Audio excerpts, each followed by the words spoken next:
सुप्रभात बच्चों। मैं लवकेश गुप्ता, टीजीटी हिंदी, माँ कल्याणी का पब्लिक स्कूल, पेंडा रोड, छत्तीसगढ़ से। तो जब माता कैकेयी ने महाराज दशरथ से, जो अयोध्या के राजा थे, उनसे अब 2 वरदान मांगे और एक वरदान में उन्होंने भरत को राज्याभिषेक और दूसरे वरदान में राम, जो भगवान राम है, उनको 14 वर्ष का वनवास मांगा। तो जो राजा दशरथ हैं वो ये बात तो नहीं कह सके राम से, लेकिन राम जी को ये सब बातें पता चली कि आखिरकार क्या माजरा है, क्या बात है, उनको पता, सारा घटनाक्रम पता चला उनको। तो उन्होंने, अब चूँकि उनके पिता ने माता कैकेयी को कभी वचन दिया था कि तुम मुझसे 2 वचन कभी भी मांग लेना तो मैं वो तुम्हारी बातें पूरी करूँगा, वो वचन मैं तुम्हें दे दूँगा, ठीक है। तो मतलब 2 वरदान कभी भी मांग लेना, वो मैं पूरा कर दूँगा। और आज मौके पर कैकेयी ने वो वरदान मांग लिए। जब राम की बात पता चलती है तो पिता का वरदान अधूरा न रह जाए, उनकी बात झूठी न रह जाए, तो वो उस बात को पूरा करने के लिए वन को जाते हैं, ठीक है। तो जब वो वन को जाते हैं तो जो उनके छोटे भाई लक्ष्मण, वो भी उनके साथ जाने के लिए कहते हैं। वो उनको समझाते हैं कि नहीं तुम मत जाओ, लेकिन वो नहीं मानते। तो वो उनके साथ बोलते हैं ठीक है तुम भी चलो। उसके बाद वो सीता को समझ, क्योंकि अब राम और उनके जो भाई हैं 3 और, भरत, शत्रुघ्न और लक्ष्मण, तो इन सबकी शादी भी हो चुकी है राजा जनक के यहाँ से। तो जो राम है वो सीता को समझाने जाते हैं कि मैं पिता का वचन पूरा करने के लिए 14 वर्ष के लिए वनवास जा रहा हूँ, तुम यहीं रहना, ठीक है। तो सीता मना करती हैं। सीता कहती नहीं, मैं भी आपके साथ चलूँ, क्योंकि मेरे पिता ने मुझे कहा था कि तुम अपने पति के साथ छाया की तरह रहना। तो वहाँ पर राम जी भी मजबूर हो जाते हैं। तो तीनों लोग वन की तरफ निकलते हैं। तो जब वो लोग महल से बाहर, चूँकि अयोध्या के राजा दशरथ एक राजा है और राम उनके पुत्र हैं, राजकुमार हैं, ठीक है, और वो राजा बनने वाले थे, तो उनके पास कितनी सुख सुविधाएं रही होंगी, ठीक है, राजा के पुत्र हैं। तो वो सारी सुख सुविधाओं को छोड़ करके, वो सारे राजसी वस्त्र और ठाट बाट छोड़ करके, वल्कल वस्त्र धारण, जो सन्यासी वस्त्र पहनते हैं गिरवे रंग के, उस तरह के वस्त्र धारण करके राम, लक्ष्मण और सीता तीनों नंगे पैर जो है वो निकलते हैं कहाँ, वन की तरफ। तो सीता जी चूँकि पहली बार जो है इस तरह से बाहर जा रही है, आज तक वो कभी ऐसे बाहर नहीं गई। जब भी गई हैं रथ में गई हैं, ठीक है, वो राजकुमारी थी, राजा जनक की पुत्री थी, तो बहुत ही सुख सुविधाओं से युक्त उनका जीवन था। लेकिन आज पहली बार उनको महल से इस तरह से निकलना पड़ रहा है। तो जब वो ऐसे पैदल जा रही हैं तो उनको रास्ते में क्या क्या कठिनाइयाँ हुई, क्या क्या परेशानियाँ हुई, उसका वर्णन करता हुआ एक पाठ है। जो पाठ, जो बसंत, कक्षा 6 की जो बसंत है, उसमें एक पाठ 16 है, वन के मार्ग में।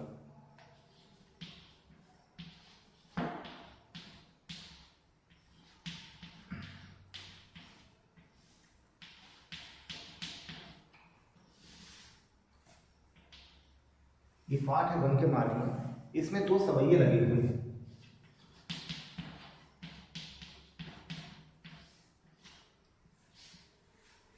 ये 2 सवैये हैं। उन 2 सवैयों में वर्णन किया गया है कि सीता जब घर से बाहर निकलती है उनको किस तरह की तकलीफ होती है।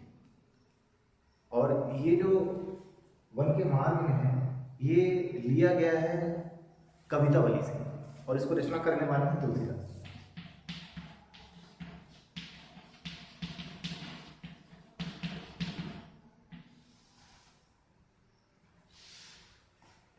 तुलसीदास जी ने बहुत सारे ग्रंथ लिखे हैं, तो उसमें एक ग्रंथ कवितावली है, वहीं से ये दोनों सवैये लिए गए हैं।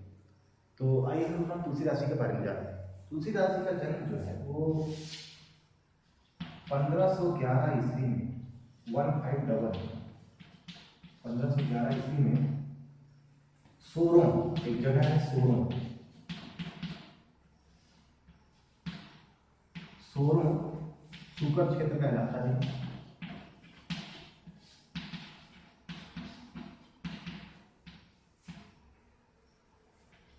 और ये कासगंज में पड़ता है,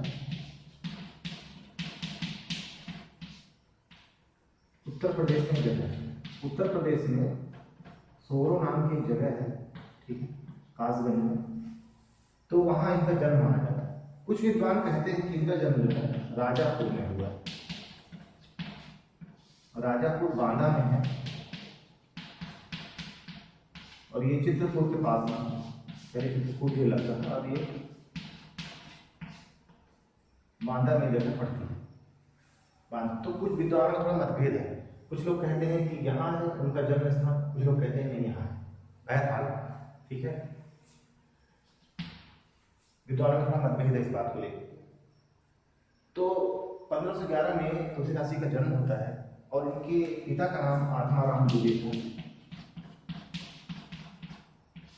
आत्माराम दुबे इनके पिता का नाम था और माता का नाम था तुलसी। इनके गुरु का नाम था नरहरिदास।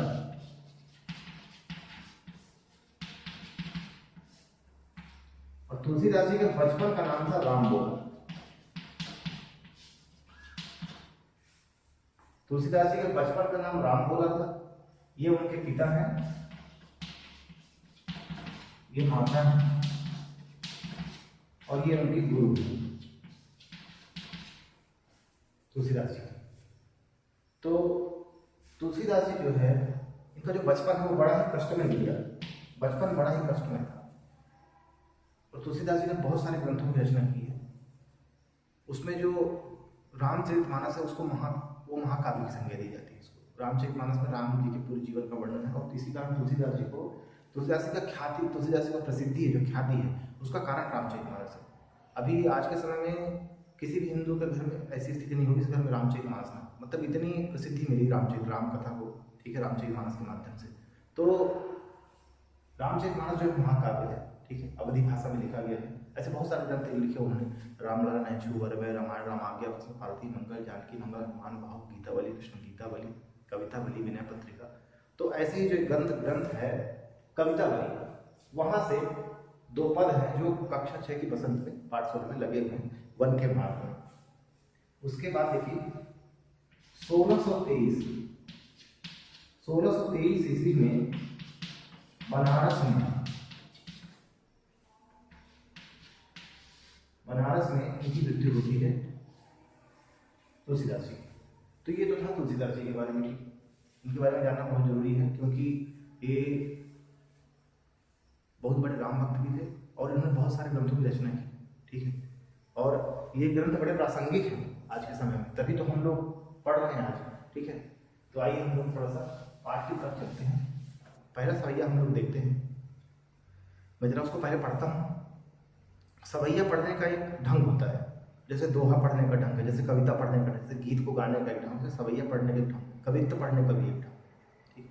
तो पहला सवैया मैं पढ़ता हूँ। पुरते निकसी रघुवीर वधु धरि धीर दिए मग में टग गए, झलकी भरी भाल कनी जल की पुट सूख गए मथुरा धरव, फिर बूझत यह चलनो अब केतिक पर्ण कुटी करिहों कित है, तिय की लखी आतुरता पिय की अखियां अति चारु चली जल च्वय। आप देखेंगे लास्ट में द्वय च्वय लय इस तरह के शब्द तुक मिलान वाले शब्द आते हैं, ठीक है। तो पहले हम लोग पहले वाली लाइन का अर्थ करते हैं। पुरते निकसी रघुवीर वधु। पुर, देखिए पुर का मतलब होता है घर या महल। अब चूंकि सीता जी तो महल में रहती, ठीक है। पुरते, ते का मतलब से, निकसी, निकसी माने निकली।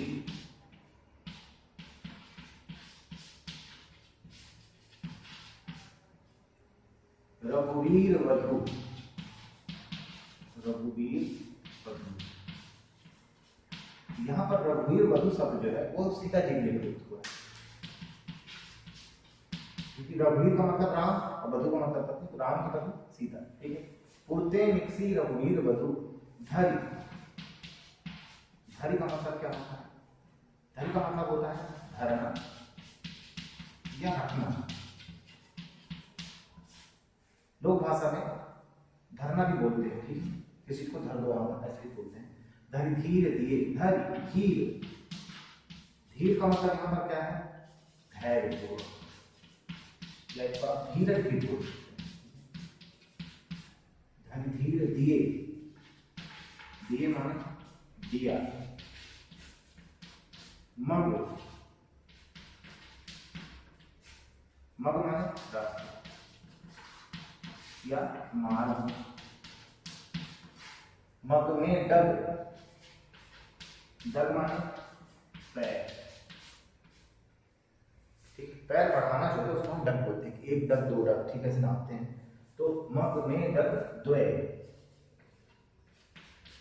द्वय का मतलब क्या है, दो। तो देखिए, पुरते निकसी रघुवीर वधु धरिधीर दिए मग में डग द्वय। जब सीता जी महल से निकलती हैं तो रास्ते पर बहुत ही आराम से धीरे धीरे चलती है, पैर को धीरे धीरे आगे बढ़ाती है, मतलब धैर्यपूर्वक, धैर्य धारण करके बहुत धीरे धीरे चलती है, आराम से, ज़्यादा तेज नहीं चलती। देखिए, इसके दो कारण भी हैं।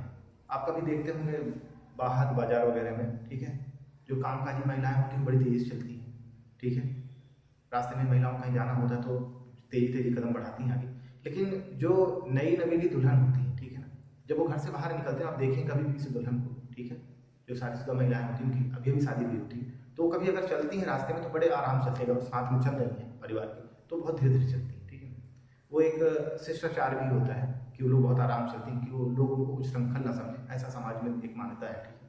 तो वो कारण भी है, और उस लोक मान्यता को सीता जी बहुत अच्छे से जानती भी हैं। तो पहले पहले पद का अर्थ हुआ पुरते निकसी रघुवीर वधु धरिधीर दिए मग में डग द्वय। अब क्या है, एक अनजान भी बात है, क्योंकि पहली बार से बाहर निकल रही है, उनको मालूम नहीं है, तो भी आराम से चल रही है। कि जब सीता जी पहली बार महल से बाहर निकलती हैं तो बड़े ही आराम से रास्ते पर चलती हैं, मतलब धीरे धीरे पैरों को आगे बढ़ाती हैं। आगे अगली वाली लाइन देखते हैं, झलकी,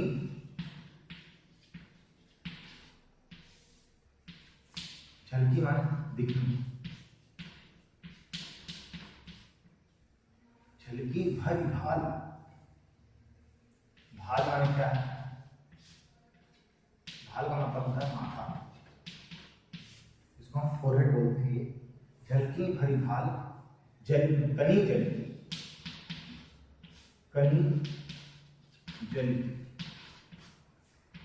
अब माथे पर जल की बूंदे का मतलब क्या है, पसीना है, ठीक है ना, पसीने की बूंदे, पसीने की बूंदे, झलकी भरी भाल कनी जली। पुरते निकसी रघुवीर वधु धरिधीर दिए मग में डग द्वय। झलकी भरी भाल कनी जलकी, पुट सूख गए मधुरा। पुट, पुट का मतलब यहाँ पर होठ है, सूख गए मधुराधर, मधुराधर, मधुराधर जो है बच्चों दो शब्द से मिलकर बना, देखिए, मधुर अधर।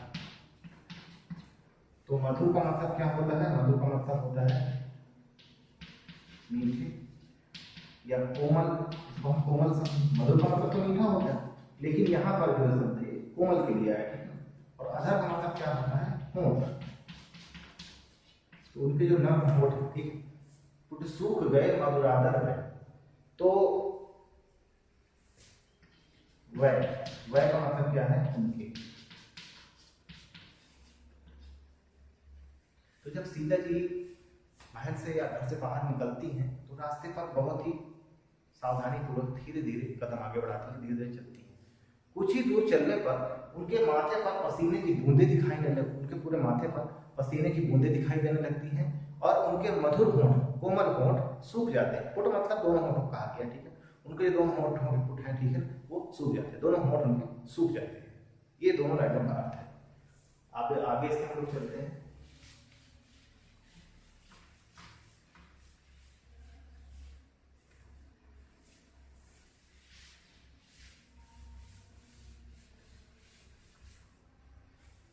आगे की लाइन क्या है, फिर बूझती हैं चलनो अवकीत,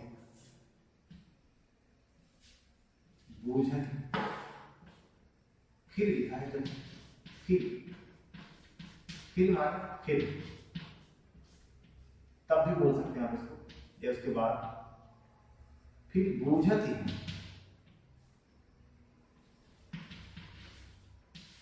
बूझती माने पूछना, फिर बूझती हैं चलनो, चलनो माने चलना। अब केतिक,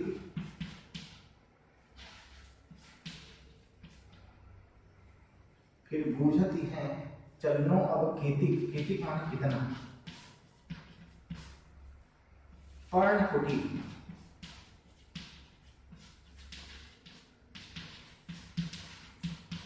पत्तों की कुटिया,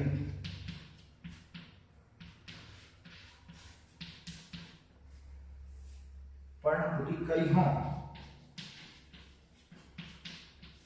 करिहों मतलब बनाएंगे,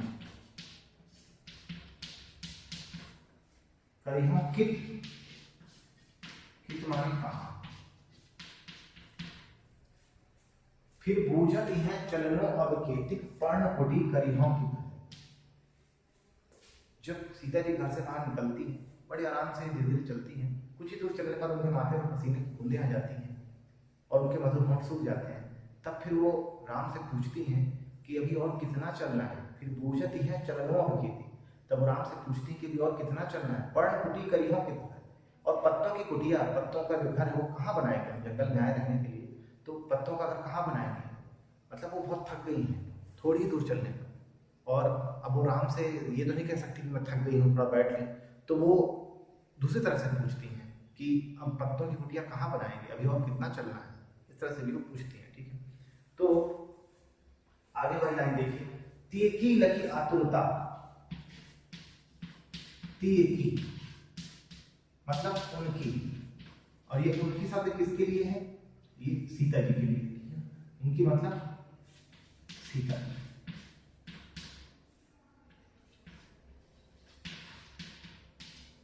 लखी, लखी का मतलब क्या है, देखकर, और देखकर जो है ये पूर्वकालिक क्रिया कहलाती है। ठीक है, तीकी लखी आतुरता,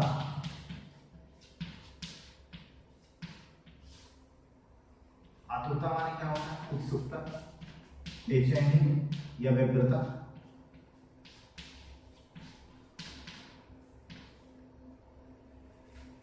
तीकी लखी आतुरता, पीएकी, अब ये तीकी शब्द किसके लिए आया है, ये राम जी के लिए आया है, राम की।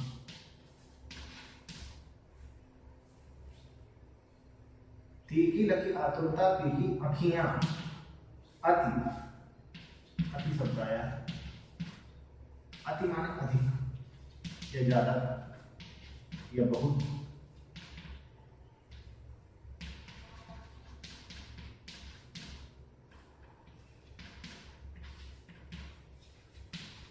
तीकी लगी आतुरता, तीकी अखियां अति, चारु,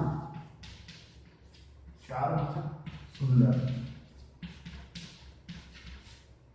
चली, जलचय, यहाँ पर जल शब्द आया है, जल का मतलब यहाँ पर आंसू है।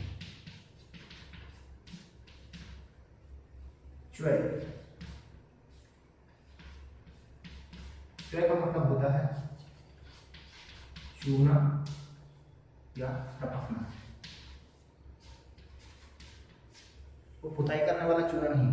ठीक है, जैसे छत चूने लग जाए, टपकने लग जाए, उस तरह से। ठीक है, तीकी लकी आतुरता, तीकी अखियां अति चारु चली जलचय।